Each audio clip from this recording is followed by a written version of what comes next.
కథ కనిపించని శత్రువు పార్ట్ 1 రచయిత శేతాన్షి గారు. కథలోకి వెళ్తే, కాలేజ్ యాన్యువల్ డే పార్టీ అంటే ఎలా ఉంటుందో కాలేజ్ చదివొచ్చిన మన అందరికీ తెలుసు. గోలగోలగా ఉన్న ఆడిటోరియంలోకి లెక్చరర్లు వచ్చి రాగానే లెక్చర్ మొదలు పెట్టడం చూసిన స్టూడెంట్స్ అందరూ సైలెంట్ అయిపోతారు. అది అయిపోయాక కాలేజ్ టాపర్స్కి మెడల్స్ ఇచ్చే ప్రోగ్రాం అవుతుంది. Student of the year award goes to miss Avani అని పిలుస్తారు. అవని పేరు చెప్పగానే ఇది అందరికీ తెలిసిందే కాబట్టి పెద్దగా ఎవరు పట్టించుకోలేదు.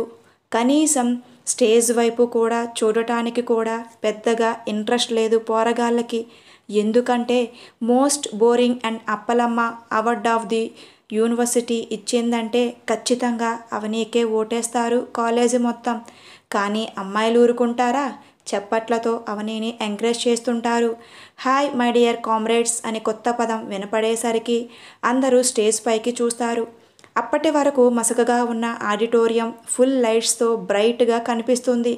స్టేజ్ పైన వాళ్ళు చూసేది కలో నిజమో అని కళ్ళు నలుపుకొని మరీ చూస్తారు. ఆ వాయిస్ వాళ్ళకు తెలుసు. కానీ అక్కడ ఉన్న అమ్మాయి నిజంగా అవనీయేనా అని కొందరు ఎవరి ఆలోచనలో వాళ్ళు ఉంటారు. ఇంత అందం మన కళ్ళ ముందు ఉంటే ఇన్ని సంవత్సరాల నుండి చూడలేకపోయామా అనే ఏడుపు కూడా వస్తుంది. తను చామంచాయ కలర్ అయినా కానీ ముచ్చటైన మొహంతో ముద్దొచ్చేలా ఉంది. పొడవైన నల్లటి కురులు, వాటిని కల్స్ తిప్పి వదిలేసింది. చారడేసి కళ్ళు, వాటికి ఒత్తుగా దిద్దిన కాటుక. ఆ కళ్ళను చూస్తే కైపెక్కిస్తూ నా దగ్గరికి రా అని మత్తుగా పిలిచినట్లు అనిపిస్తున్నాయి. సంపంగి మొగ్గ షార్పుగా ఉంది ముక్కు. అందాన్ని పెంచేలా ఒక ముక్కెర చెవులకు ఉన్న పెద్ద పెద్ద బుట్టాలు. తను కదిలినప్పుడల్లా మెడను తాకుతుంటే అవి నా వేళ్ళైతే బాగుండు అనిపిస్తుంది. ముట్టుకుంటే కందిపోతాయే అనే అంత సుకుమారమైన చెలి చెక్కెళ్లను యాపిల్లా కొరుక్కు తినేయాలని ఉంది. అప్పుడే విచ్చుకోవడానికి తయారుగా ఉన్న ఎర్ర గులాబీ పైన సూర్యకిరణాలు పడితే ఎలా ఉంటుందో అలా పెదాలు మెరిసిపోతూ తేనెలూరిస్తూ పిలుస్తున్నాయి. తేనెటీగనై వాటి మకరందాన్ని పీల్చేయాల్సి అనిపిస్తుంది. కనిపించి కనిపించని నడుము, మొత్తానికి పర్ఫెక్ట్ బాడీ మెజర్మెంట్స్తో క్రీమ్ కలర్ చీరలో మ్యాచింగ్ బ్లౌజ్తో శోభనం పెళ్ళికూతురులా కొంతమంది అబ్బాయిలకు అనిపిస్తే ఇంకొంతమందికి దారి తప్పి భూలోకం వచ్చిన దేవకన్యలా కనిపిస్తుంది. ఇన్ని సంవత్సరాల నుండి అవార్డు తీసుకొని వెళ్ళిపోవడమే కానీ స్టేజ్ మీద మాట్లాడింది లేదు అవని. కానీ ఈరోజు మాట్లాడాలి అని తెగ ఆరాటి పడిపోతుంది. మీ అందరికీ నేను సుపరిచితమైన అపరిచితురాల్ని. అది ఎందుకో నాకు బాగా తెలుసు. కొన్ని కావాలంటే కొన్ని వదులుకోవాలి. నా జీవితంలోకి ఆనందాలు, సంతోషాలు నా ఆశలకి అడ్డు రాకూడదనే మీతో కలవలేకపోయాను. ఆల్రెడీ అయినోళ్ళ దగ్గర మోసపోయాను. ఆ అనుభవం నాకు పాఠాన్ని నేర్పించింది. అందరికీ దూరంగా ఉండటానికి ఇది కూడా ఒక కారణమే. నేను ఇదే కాలేజీలో నా డిగ్రీని ఇంకా పీజీని కంప్లీట్ చేశా. పెద్దగా నాకు ఫ్రెండ్స్ ఎవరూ లేరు. దానికి కారణం నా బోరింగ్ లైఫ్ అండ్ నేనిచ్చే లెక్చర్. అవన్నీ పట్టించుకోకుండా ఇప్పటి వరకు నాతోనే ఉండే నా ప్రాణ స్నేహితురాలు అంజలి. అంజలి నా ప్రతి కష్టంలో ఆనందంలోనూ తోడుగా ఉంది. ఇంకొకరు గురించి మీకు తెలియాలి. వాళ్ళే నేను ఈరోజు స్టేజ్ మీద నిలబడి మీతో మాట్లాడే ధైర్యాన్ని, ఆత్మవిశ్వాసాన్ని, అంతెందుకు నా జీవితాన్ని నాకు తిరిగి ఇచ్చారు. తనే మన రాజారాం సార్.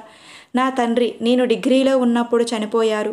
బంధువులు మా దగ్గర ఉన్న దాన్ని కూడా మా నాన్న అప్పు చేశాడని చెప్పి మొత్తం తీసుకొని బ్రతికుండగానే మమ్మల్ని రోడ్డు మీదకు లాగేశారు. కాదు ఇండైరెక్ట్గా చంపేశారు. ఆ టైంలో ఏం చెయ్యాలో అర్థం కాక డిప్రెషన్లో ఉన్న నన్ను ప్రోత్సహించి ఈ కాలేజీలో జాయిన్ అయ్యేలా ఎంకరేజ్ చేశారు. ఆయనకి ఏమిచ్చినా రుణం తీరదు. అందుకే ఎన్ని జాబ్ ఆఫర్స్ వచ్చినా అన్నీ వదులుకొని ఇదే కాలేజ్ లెక్చరర్ అవ్వడానికి రెడీ అయ్యాను.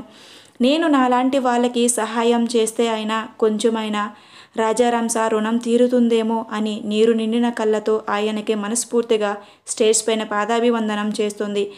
అవని కాలేజీలో కొంతమంది స్టూడెంట్స్, లెక్చరర్కి కూడా ఎంతో ఇష్టం. అవని అంటే చదువు అంటూ పుస్తకాలు వెంట పరిగెడుతూనే కనిపించేది. ఎవరైనా మాట్లాడితే తప్ప మాట్లాడేది కాదు. హెల్ప్ అడిగితే తన వల్లైతే తప్పకుండా చేసేది. ఈవినింగ్ పార్ట్ టైం వర్క్ చేస్తూ కూడా కాలేజ్కి టాపర్గా వచ్చేది. అవని స్పీచ్ అయిపోవడంతో స్పృహలోకి వచ్చిన వాళ్ళందరూ అవని మాటలకి ఎమోషనల్ అయి కొందరు ఆశ్చర్యంతో ఇంకొందరు క్లాప్స్ కొడతారు. అవని ఎందుకు అలా ఉంటుందో అందరికీ ఒక క్లారిటీ వచ్చింది. ఇలా రెడీ అవ్వడం ఎవరూ ఎప్పుడూ చూసిందే లేదు. ఎప్పుడూ జుడ్డు మొహంతో కనీసం డ్రెస్సింగ్ సెన్స్ కూడా లేకుండా పిచ్చిదానిలా ఉండేది. ఇన్ని సంవత్సరాలు ఒక్కడ కూడా ప్రపోజ్ చేయని ఏకైక జీవి మన అవని. మొత్తానికి స్టేజ్ స్పీచ్లు, స్టూడెంట్స్ పర్ఫార్మెన్స్లు అన్నీ అయిపోయాయి. లెక్చరర్ అండ్ స్టూడెంట్ అంతా తినడానికి వెళ్తారు. అవని అంత అందంగా చూసిన అంజలి నువ్వెప్పుడు ఇంత హ్యాపీగా ఉండాలి అనుకుంటుంది. పార్టీలో హడావిడి అంతా అవనీదే. మొదటి నుండి ఇదంతా కంపరంగా అనిపించినా తప్పక చూస్తున్న ఒకరికి మాత్రం అందరూ అవనీని ఇంతలా పొగడటం ఓవర్గా అనిపించింది. పరిగెత్తుకుంటూ వెళ్ళి ఇక్కడికిక్కడే పొడి చేయాలని ఉంది. రక్తం మరిగిపోతుంటే నీ తండ్రిని చంపినప్పుడే నిన్ను కూడా చంపాల్సింది. అయినా పర్లేదు. బాధలో ఉన్నప్పుడు చంపడం కంటే ఇలా అన్ని సంతోషాలు దొరికినప్పుడే చంపితే ఆ మజానే వేరు. Please like and subscribe for more videos. Please support చేయండి.